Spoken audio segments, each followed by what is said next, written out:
Bismillahirrahmanirrahim. Assalamualaikum warahmatullahi wabarakatuh. Alhamdulillahirabbil alamin wassalatu wassalamu ala rasulil amin wa ala alihi wa sahbihi ajma'in. Amma ba'd.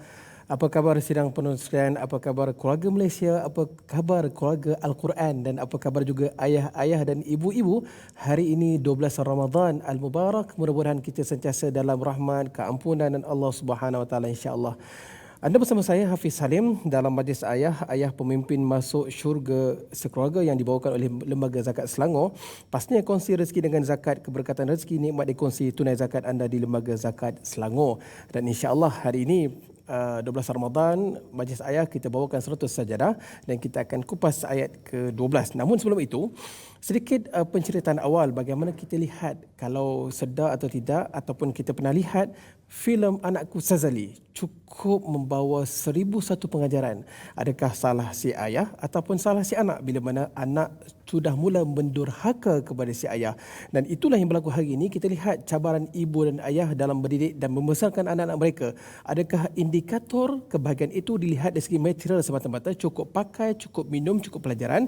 Namun kadang-kadang kita terlupa bagaimana attitude, bagaimana akhlak itu perlu dibangunkan seiring dan sejalan untuk kita lahirkan sebuah keluarga yang saleh dan salehah, dan akhirnya kita sekeluarga masuk ke syurga Allah Subhanahu Wa Taala. Untuk itu, bersama-sama saya pada petang ini, saya perkenalkan yang berbahagia Ustaz Muhammad Samsul Hakim bin Abdul Samad. Beliau merupakan pensyarah Fakulti Pengajian Quran dan Sunnah USIM. Apa khabar Ustaz? Terima kasih Ustaz. Sihat Ustaz Ramadan kali ini? Setakat ni syukur banyak-banyak pada Allah, daripada nikmat-nikmat dia kita dapat menjalani ibadah sampai ke hari yang ke-12 ni Okey. Dan kita harap mudah-mudahan sehinggalah ke penghujungnya lah nanti kita dapat sempurnakan dengan yang terbaik biidznillah. Baik, terima kasih. Ya, seterusnya yang berbahagia Ustaz Muhammad Ammar Mukhlis bin Abdul Muhsin.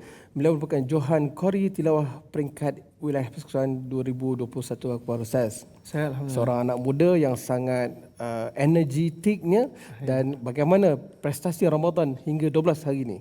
Alhamdulillah, setakat ni kita pun dalam keadaan yang ceria-ceria sahaja. Mudah-mudahan Allah sama dengan macam apa yang Ustaz Syamsul kata tadi, teruskan kita beribadah sehinggalah habis, laksanakan untuk kita menyambut raya nanti dengan kegembiraan, insya-Allah. Baik, terima kasih. Baik, saudara sekalian, tanpa membuang masa, kita buka gelanggang perbincangan kita pada petang yang penuh barakah ini. Kita akan lihat bagaimana menerusi surah Sajadah ayat yang ke-11 hingga ke-13 akan memandu perbincangan kita pada petang ini. Untuk itu Ustaz Samar, silakan. Baik, terima kasih Ustaz Hafiz. Seperti biasa kita mulakan kita punya bacaan kita dalam surah As-Sajadah pada halaman 415, insya-Allah, pada ayat yang ke-11 hingga 13. Insya-Allah boleh rujuk. A'udzubillahi minasyaitonirrajim. قل يتوفاكم ملك الموت الذي وكل بكم ثم إلى ربكم ترجعون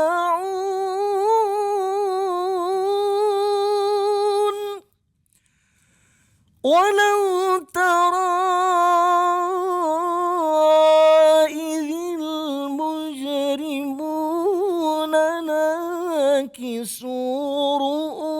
رؤوسهم عند ربهم ربنا أبصرنا وسمعنا فارجعنا نعمل صالحا إنا موقنون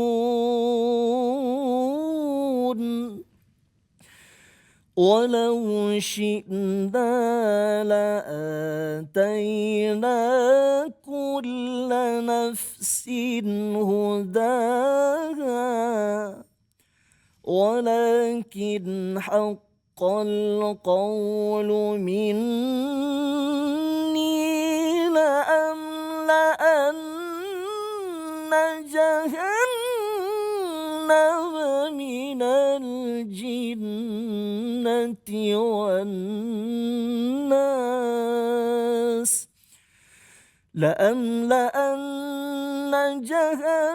جهنم من الجنة والناس أجمعين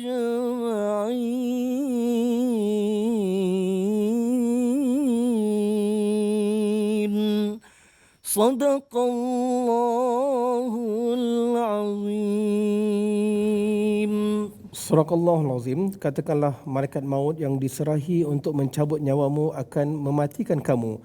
Kemudian kepada Tuhanmu kamu akan kembalikan. Dan alangkah ngerinya jika kamu melihat orang-orang yang berdosa itu menundukkan kepalanya di hadapan Tuhan. Mereka berkata, "Ya Tuhan kami, kami telah melihat dan mendengar, maka kembalikanlah kami ke dunia. Nescaya kami akan mengerjakan kebajikan, sesungguhnya kami adalah orang-orang yang yakin. Dan jika kami mahu, nescaya kami berikan kepada setiap jiwa petunjuk baginya.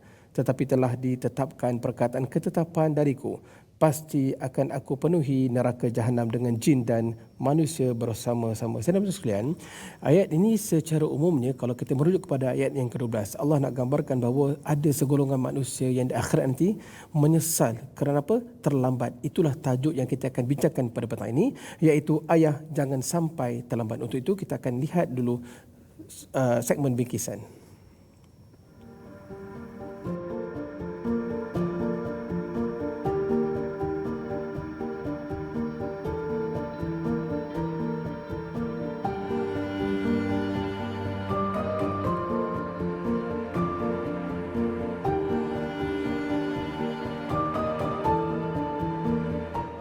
Sebelum masuk Islam, hidup saya susah sikit. Perangai saya cepat nak angin, cepat marah.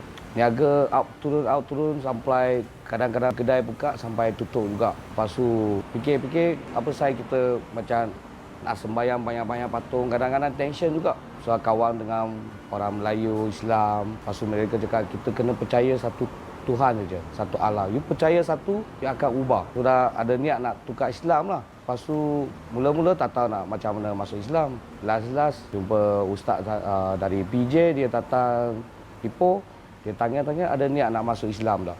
5 tahun lepas sudah nak masuk Islam, tapi cuma kita tak tahu macam mana masuk Islam. Tak akan kita pergi tanya, ini Islam nak macam mana masuk. Saya fikir satu hari Tuhan akan buka cahaya kasih saya jalan, mesti ada orang bawa saya masuk Islam.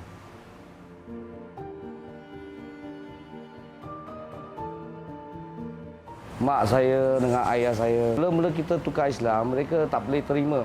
Dia akan fikir kalau kita tukar Islam, cucu-cucu semua, bukan dia punya cucu. Memang tension lepas tu. Kawan-kawan yang Cina punya kawan semua tak nak kasih, macam tak kawan dengan kita lah, kita sudah jadi macam ni kan. Lepas tu Tuhan kasih kita cabar, kita terima je lah. Pergi tengok macam mana tukar ke. Hujan tu memang tension sangat, sampai saya nak give up. Betul-betul tak nak Islam dah, pasal tension sangat. Kadang-kadang orang datang marah-marah kita, asal imam masuk Islam lah. Memang hari-hari tidur pun tak boleh, memang tension sangat, memang nak give out. Lepas tu ada kaunselor datang kasih nasihat, kita pergi fikir-fikir, slow lah jadi okey lah.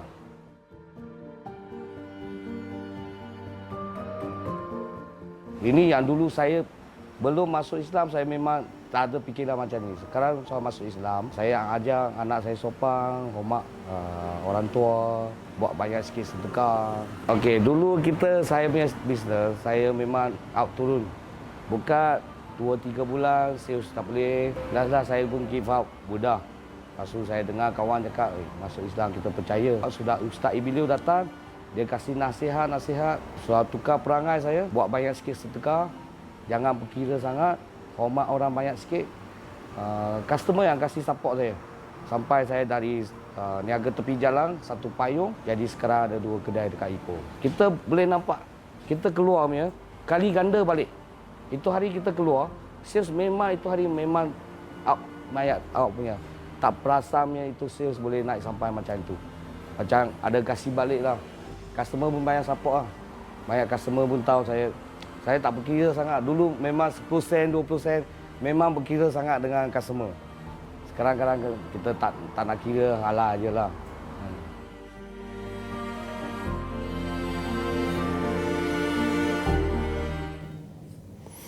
Saudara sekalian, itulah Encik Muhammad Hafiz Ling bin Abdullah. Beliau merupakan mu'alaf dan peniaga buah-buahan dan seorang ayah. Kalau lihat video seperti tadi, apa yang dikongsikan oleh beliau sebelum Islam dengan tingkah lakunya panas baran, dan dia disampaikan oleh kawan-kawan melihat bagaimana tata cara sembahyang, banyak patung dan sebagainya, dan cabaran mula bila mana beliau berkeinginan masuk Islam. Alhamdulillah, rahmat Allah telah mengubah segala-galanya 360 darjah.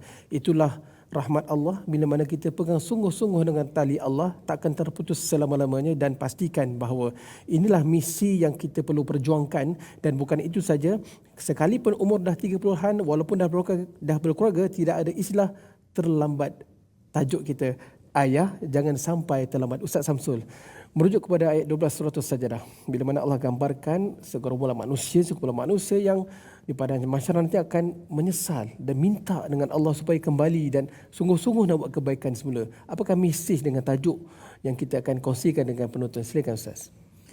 Bismillahirrahmanirrahim. Assalamualaikum warahmatullahi taala wabarakatuh. Para penonton yang dirahmati Allah, tak lupakan Ustaz Hafiz yang telah memulakan awalan bicara kita dengan bicara-bicara yang baik untuk sama-sama kita bawa para penonton kita, khusus pada hari yang ke-12 daripada Ramadan, bagi kita mengisi kehidupan kita ni dengan kehidupan ibadah yang sebenar-benarnya.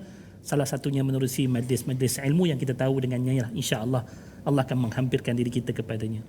Bila kita berbicara berkenaan tentang ayat yang ke-12 daripada surah As-Sajdah, Allah membayangkan kepada kita salah satu daripada senario yang akan dihadapi oleh manusia pada hari kiamat, iaitulah di sana akan kelihatan manusia-manusia yang menyesali apa yang telah mereka lakukan di dunia ini. Dalam kehidupan dunia ini, Allah Subhanahu Wa Taala telah awal-awal memberikan peringatan kepada kita menerusi firman-Nya. Allah menyatakan, ya ayyuhalladzina amanu taqullaha wal tanzur nafsum ma qaddamat lighat. Ya ayyuhan nasu taqu rabbakum inna zalzalatas saati syai'un 'azim. Khabar tentang akhirat yang Allah minta kepada orang beriman dan seluruh manusia secara umumnya untuk takut akan ketibaannya. Kerana di sana nanti manusia bukan hidup dalam keadaan yang sama seluruhnya. Ada yang akan tampil di akhirat nanti dengan wajah-wajah mereka yang disebutkan dalam ayatnya, wujuhu yawma idin nadhirah, wujuhu yawma idin na'imah. Wajah-wajah yang berseri-seri, wajah-wajah yang penuh dengan kelembutan, menampilkan rasa bahagia dalam diri yang terzahir pada raut wajah mereka. Tetapi jangan lupa, ayat kedua surah Al-Ghashiyah, Allah menyatakan wujuhu yawma idin khashi'ah, akan ada manusia yang wajah-wajah mereka itu tertunduk ketakutan. Kenapa ketakutan? Ianya dijelaskan dalam ayat-ayat yang seperti mana ayat yang ke-12 daripada surah As-Sajdah. Allah sebutkan walau tara idil mujrimuna nakisu ru'usihim 'inda rabbihim. Tatkala mana mereka yang dilihat daripada kalangan orang mujrim. Orang mujrim ni pada orang-orang yang jahat di dunia dulu. Allah suruh mereka lakukan sesuatu, mereka tidak mahu mengerjakannya. Allah larang daripada mereka sesuatu, mereka melanggarinya. Orang-orang inilah bila mana tampil di hadapan Allah di hari akhirat nanti, mereka akan tertunduk ketakutan. Bukan tunduk yang biasa, ada orang tertunduk malu, tersipu-sipu, itu pengantin.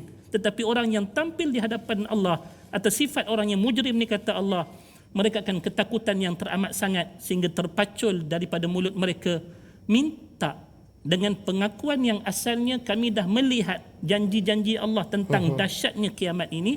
Maka pada ketika itulah mereka minta Rabbana absarna wa sami'na farji'na, minta nak kembali ke dunia. Untuk apa?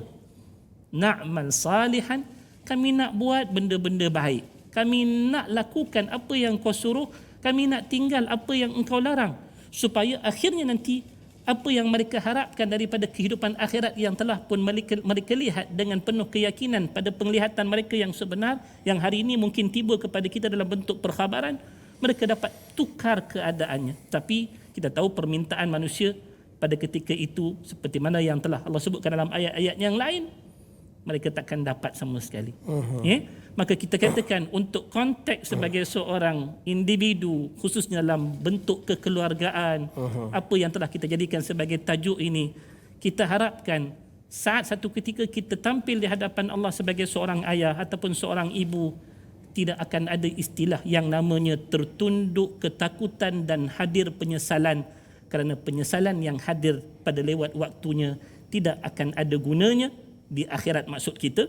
penyesalan itu kalaupun perlu hadir, biarlah ia hadir terlebih dahulu di dunia supaya kita masih lagi berpeluang untuk mengubah sesuatu daripada keadaan yang buruk kepada keadaan yang lebih baik, insya-Allah. Baik, terima kasih Ustaz.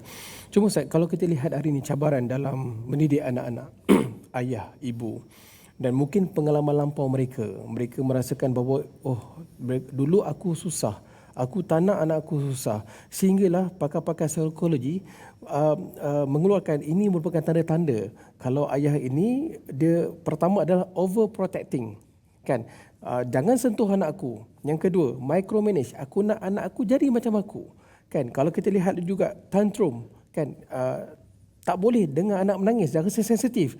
Dan ini merupakan isu-isu psikologi yang kita rasakan bahawa adakah ia membawa kepada istilah ayah jangan terlambat, dan kalau kita lihat takut-takut mereka ini tergolong dalam golongan ciri-ciri ayah yang menyesal di akhirat kelak. Bagaimana pandangan Ustaz?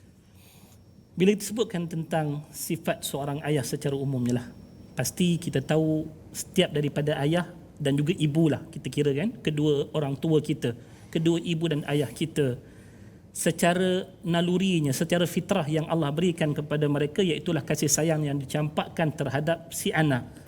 Dan masing-masing pasti berkehendak yang terbaik untuk mereka. Tetapi dalam konteks kita nak mendapatkan yang terbaik inilah yang kita harapkan setiap ibu dan ayah mereka itu memperolehi bimbingan yang terawalnya bukan sekadar daripada pengalaman hidup. Sebab pengalaman hidup itu mungkin berbeza antara satu sama lain. Yang mungkin ianya baik dan mungkin ianya buruk. Kemungkinan itu benda yang kita tahu boleh berlaku. Tetapi yang terbaik daripada bimbingan untuk menjadikan diri kita ibu dan ayah yang terbaik agar tidak menjadi seperti mana yang telah diungkapkan oleh Ustaz Hafiz sebentar tadi, iaitu ibu ayah jangan sampai terlambat. Sedangkan kita tahu apa yang kita miliki daripada peluang menjadi seorang ibu dan seorang ayah, khususnya dalam konteks pendidikan anak-anak ini. Kita melihat anak-anak ini adalah merupakan satu laba yang sangat-sangat mendatangkan keuntungan bagi siapa-siapa yang sedar. Apa yang Nabi sebutkan. Bimbingan yang paling utama bila mana kita lihat menerusi Al-Quran juga hadis, ia akan memberikan bimbingan yang betul bagaimana untuk menjadi seorang ibu dan ayah yang insya-Allah yang terbaik. Bagaimana disebutkan oleh Nabi SAW, kenapa anak ini dilihat sebagai laba yang sangat-sangat mendatangkan keberuntungan. Anak-anak inilah yang disebutkan oleh Nabi bila mana matinya seorang anak Adam, 3 perkara kita takkan terputus daripadanya. Yang lain daripadanya semuanya akan terputus. Bermula daripada sedekah jariah kita, jangan kedekut. Tadi pesan Cik Muhammad Ling kita tadi kan. Jangan berkira, insya-Allah Allah murahkan rezeki kita. Bukan takat dunia, akhirat pun dapat sedekah jariah kita. Yang kedua, ilmu yang memberikan manfaat kepada kita hatta selepas daripada kematian kita. Dan yang ketiga inilah yang ada kaitan dengan bicara kita pada petang ini, iaitulah anak saleh yang mendoakan kita. Kalau kita tidak mengusahakan satu daripada peluang yang Allah bagi atas sifat sebagai seorang ayah, atau sifat sebagai seorang ibu pada bahagian yang kira-kiranya sangat-sangat penting maslahat akhirat kita ini, kalau kita tidak mengusahakannya, maka kita pasti akan terlambat. Sebab akan tiba satu hari, kalau kita lihat dalam bicara surah Abasa wa Tawalla kan, ayat 33, Allah menyatakan apa dia? فَإِذَا جَاءَتِ الصَّاخَةُ, bila tibanya kiamat, يَوْمَ يَفِرُّ الْمَرْءُ مِنْ أَخِيهِ وَأُمِّهِ وَأَبِيهِ وَصَاحِبَتِهِ وَبَنِيهِ. Masing-masing akan berlepas diri daripada satu sama lain. Kenapa berlepas diri? Sebab masing-masing likulli imri'in minhum yawma idzin sya'nu yughni. Ini sifat umum bagi manusia. Tetapi bagi mereka yang berjaya mengambil kesempatan awal sebelum terlambat ini, mereka mengusahakan yang terbaik untuk menjadikan zuriat-zuriat mereka itu anak-anak yang saleh dan salihah. Bukan anak-anak itu yang akan melarikan diri daripada kita pada hari kiamat seolah-olah mereka tidak pernah mengenali kita di dunia. Tetapi mereka lah yang akan tampil menjadi pembela kita saat kita berada di hadapan Allah. Ya Allah, inilah ibu dan ayah kami yang sewaktu di dunia dulu mereka telah mengasihi kami, mendidik kami dengan kesalehan, maka jauhkanlah mereka daripada azab api neraka seperti mana yang diajarkan kepada kita di dunia. Wa qur rabbirhamhuma kama rabbayani saghira. Ya Allah, belas kasihanilah kepada mereka seperti mana mereka berbelas kasih kepada kami. Baik. Saat kami dididik waktu kecil dahulu, ya Ustaz. Baik, terima kasih Ustaz, cantik perbahasan ini. Saudara sekalian, dapat kita fahami bahawa kasih sayang itu perlu, dicampakkan oleh Allah SWT ke atas setiap ibu bapa dan juga kepada anak-anak. Tetapi bagaimana? Sebenarnya kursus pra-perkahwinan itu tidak cukup mungkin dan perlunya pasca perkahwinan, dan menuntut ilmu itu dalam mengemudi rumah tangga dan membimbing anak itu sangat penting. Bukan berjaya di dunia semata-mata, yang penting adalah berjaya hingga ke syurga Allah SWT. Kita akan berehat seketika, kita bertemu kembali.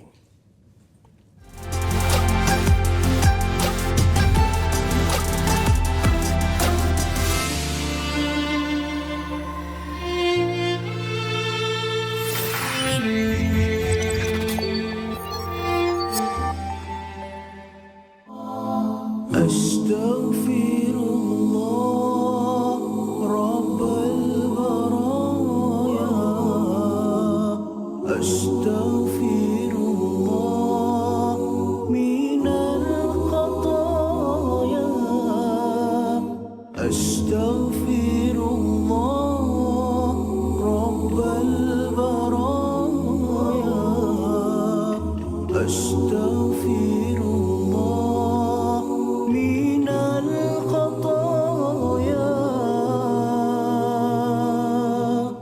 أستغفر الله رب البرايا أستغفر الله من الخطايا أستغفر الله رب البرايا أستغفر الله من الخطايا.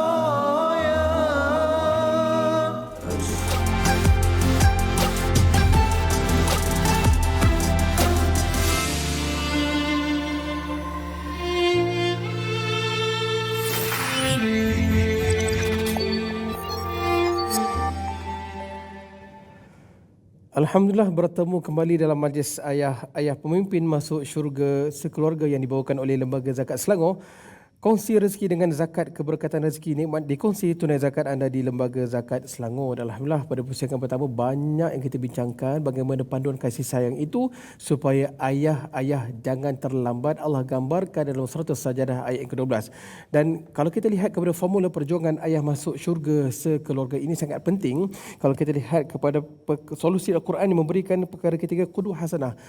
Biasa kita dengar bapa borik anak rintik. Bagaimana borik rintik itu perlu ditunjuk, ditampilkan dengan qudwah hasanah. Mudah-mudahan yang kita nak adalah anak saleh yang kita wariskan bila mana kita meninggal dunia adalah akhlak yang terbaik yang mampu membawa kita sekeluarga masuk ke syurga Allah Subhanahu Wa Taala, insya-Allah. Baik, saudara-saudara sekalian, kita akan lihat bagaimana lagi Allah memandu perbincangan kita pada petang ini menerusi surah Az-Zumar ayat 53 hingga 55. Untuk itu Ustaz Amar, silakan. Terima kasih Ustaz Hafiz. Kita buka halaman 464 surah Az-Zumar, insya-Allah. Ambil ibrah pada surah tersebut, insya-Allah. أعوذ بالله من الشيطان الرجيم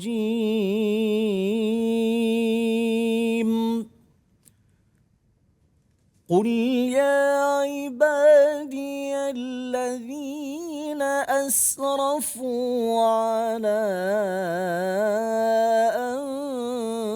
أنفسهم لا تقنطوا من رحمة الله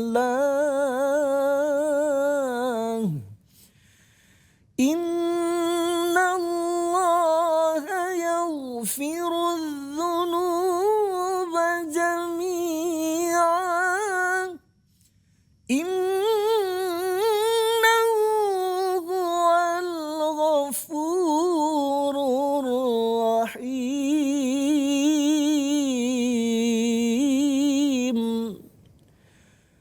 وأنيبوا إلى ربكم وأسلموا له من قبل أن يأتيكم العذاب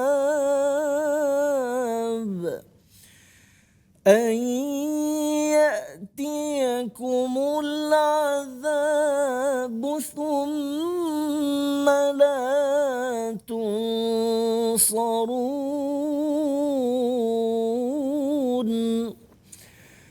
واتبعوا أحسن ما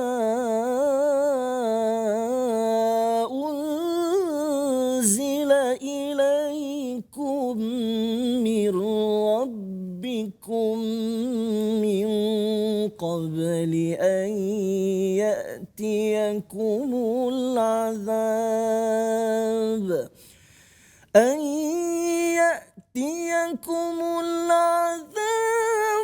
بغتة وأنتم لا تشعرون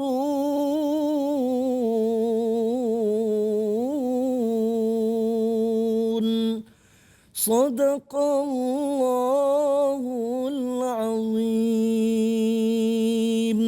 Surahul Azim, katakanlah wahai hamba-hambaku yang melampaui batas terhadap diri mereka sendiri. Janganlah kamu berputus asa daripada rahmat Allah. Sesungguhnya Allah Maha Mengampun dosa-dosa semuanya. Dialah yang Maha Pengampun lagi Maha Penyayang. Dan kembalilah kamu kepada Tuhanmu dan berserah dirilah kepadanya sebelum datang azab kepadamu kemudian kamu tidak dapat ditolong. Dan ikutlah sebaik-baiknya apa yang diturunkan kepadamu, yakni Al-Quran daripada Tuhanmu sebelum datang azab kepadamu secara tiba-tiba sedangkan kamu tidak menyedarinya. Ustaz Samsul melihat kepada firman Allah 3 ayat ini. Pertamanya, Allah bagi ruang dan peluang. Dah buat salah, patah balik. Kan? Yang kedua, Allah kata jangan putus asa, risau-risau takut rahmat Allah dah tak ada. Dan yang ketiga, kena buat segera. Turning point itu takut-takut azab Allah pula yang datang. Kalau melihat konteks ayat ini, kita lihat mudah-mudahan ayah-ayah yang di luar sana mendengar majlis ilmu pada petang ini, ia merupakan turning point supaya ayah-ayah kembali dengan kadar segera. Tak ada istilah terlambat kepada ayah. Bagaimana komen Ustaz? Para penonton yang dirahmati Allah, kita mengambil semangat Ramadan, yang mana Ramadan kita tahu ia bukan setakat hadir dengan peluang untuk kita beribadah, tetapi Ramadan hadir sebagai peluang untuk kita berfikir sejenak.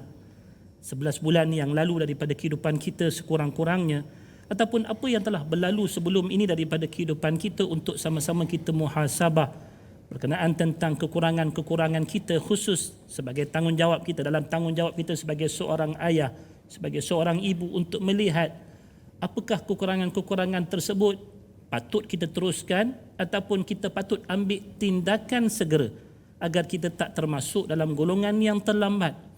Kita tak nak bila kita tiba di hadapan kita kematian nanti barulah kita akan menyesal, penyesalan yang orang sebutkan kalau keluarkan air mata darah sekalipun ia takkan dapat mengubah apa-apa. Allah dah sebutkan yauma yatadzakkarul insanu wa anna lahu dzikra, hari yang manusia akan mengingati segala-galanya, di mana tanggungjawab saya sebagai seorang ayah yang berperanan untuk mendidik keluarga ke arah redha daripada Allah.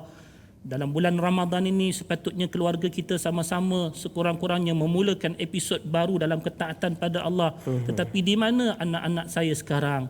Di mana isteri saya sekarang? Di mana kita semua di sisi Allah Subhanahu Wa Taala? Kesedaran inilah yang patut datang kepada diri kita. Sekalipun mungkin sebelum daripada ni, ayah-ayah ni biasalah. Orang kata bila tengok diri dia tu penuh dengan kekurangan, penuh dengan kelemahan, kadang-kadang dia berputus asa. Dia kata aku ni bapak tak baik, harap kat anak nantilah nak ubah segala-galanya. Tidak. Itu yang kerap berlaku. Kerap yang berlaku begitu. Dia putus asa awal. Sedangkan dalam episod kehidupan orang beriman yang disebutkan oleh Nabi Allah Yaqub pada anak-anak dia pada pesan dia. Ya bani yadhhabu fatahassasu min Yusuf wa akhihi wala tayasu min rauhillah innahu la yayasu min rauhillah illa alqaumul kafirun. Sifat putus asa ini ia tidak ada melainkan pada orang-orang kafir saja. Orang beriman, sifat dia Allah telah sebutkan, qul ya ibadiyalladzina asrafu ala anfusihim la taqnatu min rahmatillah. Jangan sama sekali kita berputus asa daripada rahmat Allah. Antara rahmat Allah, Allah memberikan peluang untuk kita buat U-turn, untuk nak turn back, untuk nak come back kepada kehidupan yang lebih baik pada bila-bila masa sebelum tibanya 2 saat sahaja, seperti mana yang disebutkan oleh Nabi dalam hadisnya, malam yugharrir selama mana manusia itu belum lagi sampai nyawanya ke kerongkong, dan yang keduanya sebelum daripada terbitnya mentari sebelah barat. Bagi dua keadaan ini sahaja yang kita katakan pada ketika itu penyesalan tidak akan lagi berguna dan kita sudah terlambat. Tetapi apa yang sebelum daripada kedua-dua keadaan tersebut, tuan-tuan dan juga puan-puan yang dirahmati Allah, pergunakanlah kesempatan yang telah Allah sebutkan. Jangan berputus asa, teruskan usaha untuk memperbaiki diri kita sebagai seorang ibu dan ayah, kerana kita adalah merupakan role model yang terhampir untuk anak-anak kita, dan kemudian kita bawalah kesedaran kepada diri kita dan mereka untuk melihat bahawasanya kehidupan ini bukan sekadar kehidupan di dunia, tetapi kita ada kehidupan yang satu lagi. Kita gembira dipertemukan di antara kita sebagai seorang ayah dan sebagai seorang ibu, sebagai seorang anak dalam kehidupan kekeluargaan. Tetapi seandainya kita tidak merubahnya kepada bentuk yang dicintai oleh Allah, yang diredai oleh Allah, ianya akan menjadi sebab kepada kita akan dipisahkan di akhirat nanti. Ada yang akan mendiami syurganya, dan mungkin ada mendiami nerakanya. Dan kita tahu siapa-siapa yang dipisahkan sampai ke tahap yang demikian rupa, hatta dalam kehidupan neraka sekalipun, maka masing-masing akan hidup dalam keterasingan. Berbanding orang yang dalam syurga, Allah sebutkan orang dalam syurga ni Allah akan satukan. Allah kata, walladzina amanu wattaba'athum dzurriyyatuhum biimanin alhaqna bihim. Orang yang hidup dengan keimanan, yang hidup dengan amal saleh, saat mereka masuk dalam syurga Allah nanti, antara nikmat yang Allah tambahkan bagi individu, Allah satukan mereka dengan zuriat-zuriat mereka, dengan keluarga mereka. Inilah yang kita nak capai, insya-Allah. Tidak ada istilah terlambat selagi mana kita belum mati, selagi mana kita belum melihat mentari terbit sebelah barat. Subhanallah, cantik Ustaz. Tak ada istilah terlambat. Turning point dah ada. Majlis ayah dah ada. Dengar sungguh-sungguh, praktikkan sungguh-sungguh. Jangan tunggu esok. Sekarang buat perubahan, insya-Allah. Mudah-mudahan Allah permudahkan segala usaha perubahan ke arah kebaikan. Ustaz Amar, sebagai seorang anak, kita lihat filem Anakku Ustaz Ali, dan mungkin hari ini banyak sangat berlaku. Seusia muda ini, segantang ini, sehebat ini, kita lihat hari ini bila anak-anak dulu kenapa tak tegur, sekarang pun nak tegur. Ayah tak boleh salahkan saya. Saya saya sudah dewasa, saya seorang mahasiswa. Saya boleh buat apa yang saya nak. Saya ada ijazah, saya ada master, saya ada PhD. Dan inilah yang berlaku. Apa pandangan Ustaz? Terima kasih Ustaz Hafiz. Sebagai seorang anak, sebagai seorang mahasiswa sekarang ini, kan kita dah diterapkan daripada kecil masuk dekat sekolah, kan diterapkan oleh guru-guru agama kita, hormatlah mak ayah, hormatlah ibu bapa, hormatlah semuanya yang ada yang lebih dewasa pada kita. Jadi apa sebagai seorang anak ni, kalau kita walaupun sekarang ini bila kita dah besar, kita dah ada master dan PhD, mungkin ayah tu belajar sekadar SPM dan sebagainya, kalau sekadar menegur sebagai seorang anak tidak boleh terima, kan. Bila dah besar, sebab tu di kecil dimanja-manja, kan. Bila dah besar barulah nak nilah sampai anak pun sampai kata, bukan tugas sekarang ni saya dah boleh pegang diri sendiri. Tak boleh macam tu. Kita sebagai seorang anak adalah mengikut apa yang ayah suruh, cuma jangan melebihi benda-benda yang tak elok lah. Cuma sebagai seorang anak, kita mendengar baik-baik dan mendoakan agar menjadi ayah itu jadi ayah yang terbaik, bukan sekadar dalam faktor kita menegur kita sebagai seorang anak ni mungkin dalam keadaan kita sukar pun, kita tetap mendoakan dan mendengar apa yang dipesankan oleh sekarang itu. Allahuakbar. Baik, terima kasih Ustaz. Maknanya doa tu tak boleh putus. Tak boleh putus. Kan, cara nak tegur ibu ayah pun ada caranya. Dan yang paling hebat, doa yang merupakan senjata yang paling hebat, maha hebat. Allah makbulkan, mudah-mudahan insya-Allah keluarga itu menjadi keluarga yang saleh, seperti mana anak itu diberi ruang dan peluang untuk menuntut ilmu yang sangat tinggi, dan inilah masanya untuk curahkan kembali kepada ibu dan ayah. Betul. Baik, terima kasih. Ustaz Samsul, kita dah hampir ke penghujung. Kita melihat situasi ini yang berlaku, dan bila mana kita cakap turning point perlu dibuat segera. Kalau tak buat, apa akan jadi kepada ayah-ayah ini? Pandangan Ustaz. Tuan-tuan, bicara yang kita pilih untuk petang ini sempena dengan 12 Ramadan, kita kira belum terlewat. Peluang yang Allah berikan, kalaupun nak ditunggu-tunggu lagi, kita akan kata inilah sebenarnya lengah-lengah yang akan merugikan. Tuan-tuan juga puan-puan, kita berada di bulan Ramadan yang sememangnya Allah telah setkan kehidupan kita ini untuk menjadi yang terbaik. Pengaturan masanya yang sangat-sangat hebat. Kalau kita berbicara untuk berubah menjadi seorang ibu yang terbaik, seorang ayah yang terbaik, seorang pemimpin keluarga yang kita tahu kullukum ra'in wa kullukum mas'ulun an ra'iyati. Setiap daripada kamu menjadi pemimpin, dan setiap yang kamu menjadi pemimpin ini pasti akan ditanya tentang hal kepimpinannya ini. Bila kita nak berubah? Jawabnya, saya katakan inilah ruang masanya, jangan berlengah kerana Ramadan ini penyusunan yang Allah bagi adalah penyusunan yang terbaik. Bukan kita nak katakan waktu lain tak sesuai. Tak. Tetapi kalau bertanya bilakah masanya, kita katakan sekarang lah. Kenapa? Cuba kita lihat bagaimana pengaturan masanya. Bermula daripada kebiasaan pada waktu-waktu yang lain. Kita sibuk dengan pekerjaan kita sampai kadang-kadang kita terabai sudut tanggungjawab kita terhadap anak-anak. Tapi bulan Ramadan tuan-tuan, kebiasaannya kita tetap akan ada peluang bersama-sama dengan anak, terutamanya saat kita nak berbuka, Ustaz. Waktu kita duduk dengan anak-anak nak berbuka inilah waktu kita boleh berbual, boleh bermesra dengan mereka daripada kita berbual-bual kosong. Di sinilah ruangan untuk kita menyuntik satu dua nasihat yang penting buat mereka. Di samping kita tahu waktu nak berbuka inilah saat untuk kita berdoa sama-sama kepada Allah. Ajak isteri, ajak anak-anak doa sungguh-sungguh agar Allah hidupkan kita dengan erti kebahagiaan yang sebenar dunia dan juga akhirat. Pada malam harinya dan pada siang harinya, pada ruang-ruang masa kita dapat bersama untuk membangunkan ibadah. Jangan fikir kita seorang. Ayah bawa kereta, mak bawa kereta masing-masing pergi masjid, boleh sembahyang jemaah, kira dah okey. Anak melantak di rumah, mengular di rumah, tak melakukan amal ibadat, kita tak peduli. Sedangkan kita tahu inilah yang akan disoal oleh Allah. Betul. Maka kalau nak ditanyakan bilakah masa perubahan tersebut, gunakan kesempatan kita masih ada lagi lebih kurang dalam 18 hari lagi ataupun 17 hari sebelum kita tiba 1 Syawal nanti tuan-tuan. Inilah masa untuk kita nak gabung jalinkan usaha kekeluargaan yang kita nak bawa ayah bawa keluarga ke syurga, ibu bawa keluarga ke syurga, dengan jalan memahamkan mereka apakah arti sebenar bahagia di dunia dan bahagia di akhirat, insya-Allah. Terima kasih Ustaz. Maknanya Ustaz bukanlah gunakan kesempatan dua waktu yang Allah mustajab doa dalam Ramadan, ketika sahur dan juga ketika berbuka puasa. Dan janganlah semata-mata berbuka puasa itu Allahumma laka sumna semata-mata. Kan tunggu suap je Ustaz. Tunggu suap je kan. Allahu Akbar, Allahu Akbar, Allahu laka sumna. Habis. Alhamdulillah, selesai. Kan, tetapi gunakan kesempatan Ramadan ini, dua waktu ini doa sungguh-sungguh dengan Allah. Mudah-mudahan Ramadan yang Allah bagi yang sedang kita lalui ini, waktu sahur dan waktu ketika berpuasa, berbuka puasa, doa sungguh-sungguh Allah, ya Allah, inilah merupakan turning point, dan gunakan kesempatan ini untuk ubah sungguh-sungguh keluarga aku, ya Allah. Aku tak ada selama ini, mungkin tidak ada kebaikan, mungkin kesilapan telah berlaku, dan gunakan kesempatan ini untuk kita sungguh-sungguh buat perubahan serta merta. Jangan tunggu nanti, jangan biar anak yang ubah, kita kena ubah. Baik, senang betul sekalian, kita dah sampai penghujung.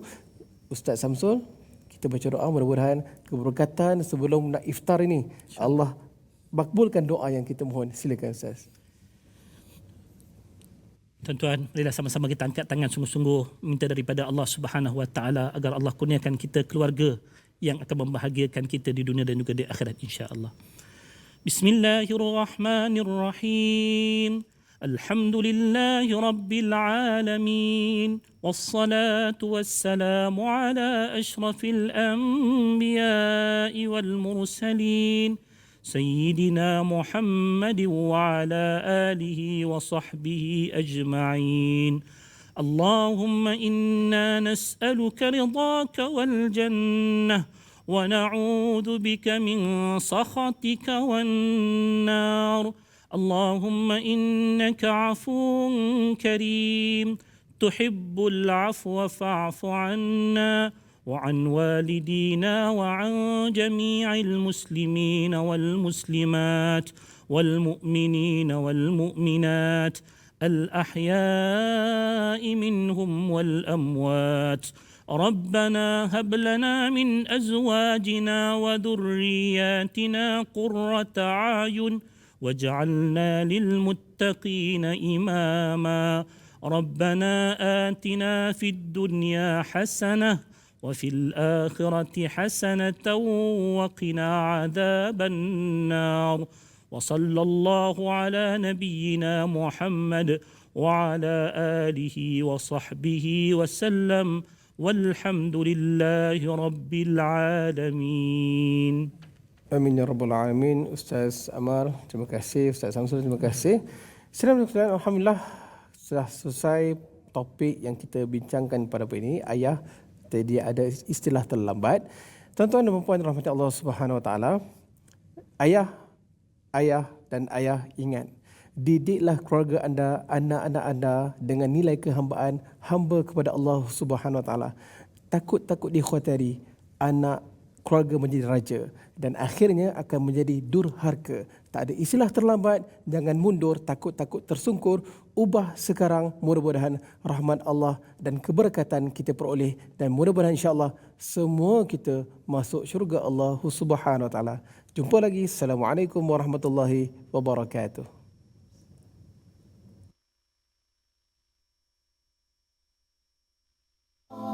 أستغفر الله رب البرايا أستغفر الله من الخطايا أستغفر الله رب البرايا أستغفر الله من الخطايا